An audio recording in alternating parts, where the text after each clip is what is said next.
আমরা দেশ গড়বার লাগি জুলাই পদযাত্রা শুরু করছি।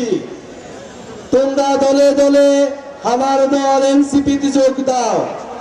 যোগ দিবা তো? পদযাত্রায় যোগ দিবেন আপনারা?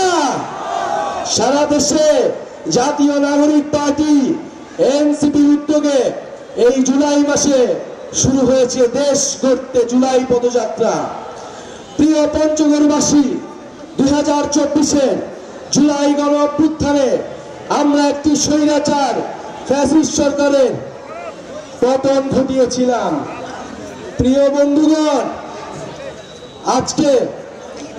বন্ধুগণ, আমরা খুব অল্পেই শেষ করে দিব। আপনাদের পঞ্চগড়ের নেতা সার্জিস আলম এই পঞ্চগড়ের সমস্যাগুলি আপনাদের সামনে তুলে ধরেছে। এইখানে চাঁদাবাজি, দখলদারিত্ব, এই এলাকার মানুষের স্বাস্থ্য সমস্যা, চা শ্রমিকদের মজুরি সমস্যা তারা আপনাদের সামনে তুলে ধরেছে। ইনশাল্লাহ আমরা একটা নতুন রাজনীতির উদ্দেশ্যে সংগঠিত হয়েছি। আমরা আপনাদের কাছে এসেছি যে আমরা গণ অভ্যুত্থানের পরে রাজপথ থেকে সরে যাইনি। আমরা রাজপথে আছি, আপনাদের অধিকারের জন্য লড়াই করছি। এই পঞ্চগড় বাংলার এই বদ্বীপের উত্তরের দরজা, উত্তরের অতন্ত্র পাহারাদার। কিন্তু আমরা দেখি এই সীমান্তে ভারতীয় বিএসএফ দ্বারা আমাদের বাংলাদেশিদের নির্মমভাবে খুন করা হয়। এই সীমান্তে হত্যাকাণ্ড এই 50 বছরেও কোনো সরকার বন্ধ করতে পারে নাই। প্রিয় বন্ধুগণ, এখন আমরা দেখছি যে এই বর্ডার থেকে ভারত থেকে অবৈধ আদিবাসী বলে পুশিং করা হচ্ছে। আমরা স্পষ্টভাবে বলতে চাই, এটা হাসিনার বাংলাদেশ নয়, এটা ছাত্র জনতার বাংলাদেশ। যদি পাঠাতে হয় সেই শেখ হাসিনা এবং আওয়ামী ফ্যাসিস্টদের বাংলাদেশে পাঠান, আমরা এই জুলাই গণ অভ্যুত্থানের বিচারের আওতায় তারা নিয়ে আসব।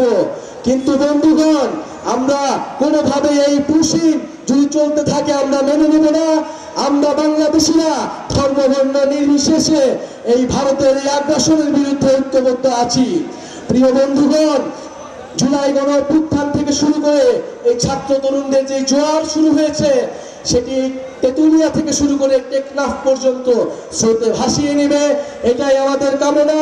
ইনশাল্লাহ আমরা আগামী সংসদ নির্বাচনের আগেই আমরা বলেছি একটি নতুন সংবিধান এবং এই জুলাই গণ অভ্যুত্থানের বিচার এবং রাষ্ট্রের মৌলিক সংস্কারের মধ্য দিয়ে আমরা বাংলাদেশের গণতন্ত্র নিশ্চিত করব।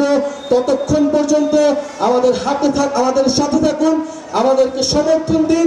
ইনশাল্লাহ আপনারা আমরা একসাথে আমরা যে স্বাধীনতা এনেছি, যে মুক্তি এনেছি, সেই স্বাধীনতা এবং মুক্তি আমরা রক্ষা করব।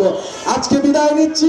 ইনশাল্লাহ আগামীতে পঞ্চগড়ের মাটিতে আবারও দেখা হবে এবং 3রা আগস্ট ঢাকায় শহীদ মিনারে আপনাদের আমন্ত্রণ জানিয়ে যাচ্ছি। সারা বাংলাদেশের মানুষের আশা আকাঙ্ক্ষার ইস্তেহার পাঠ হবে সেই দিন। আসসালামু আলাইকুম।